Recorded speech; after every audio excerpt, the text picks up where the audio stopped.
Il y a des mots qui naissent dans la nuit, des voix qui traversent les ruines pour venir jusqu'à nous.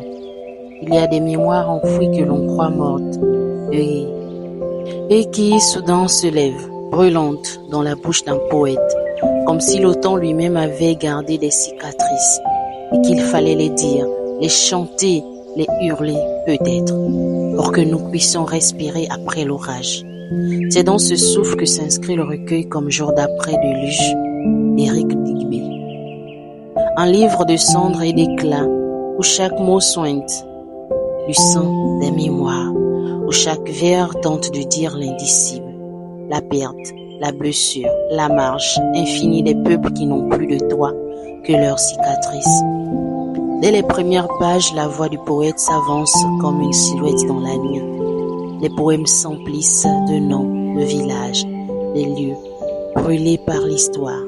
Chaque « il me souvient » est un acte de résistance, un refus que l'oubli vienne sceller les lèvres des vivants.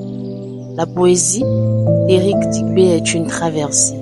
Elle marche dans les ruines, elle trébuche dans la boue, elle respire entre deux rafales, mais elle ne cesse pas d'avancer, comme si la douleur elle-même devenait lumière. Et pourtant, malgré la désolation, une tendresse affleure, une voix parle à l'autre, parfois à l'aimé, parfois à l'ancêtre, parfois à l'absent, dont le poète cherche l'ombre jusque dans la poussière.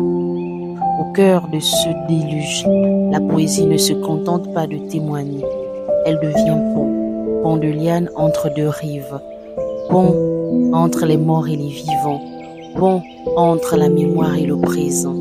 Comme jour d'après déluge est à la fois un cri et une prière, un livre qui dit la défaite, mais aussi l'entêtement de la vie, un livre qui rappelle que la poésie n'est pas une fuite, mais une manière d'habiter le désastre, de redresser la voix et de dire encore nous sommes debout, nous sommes mémoire, nous sommes après le déluge.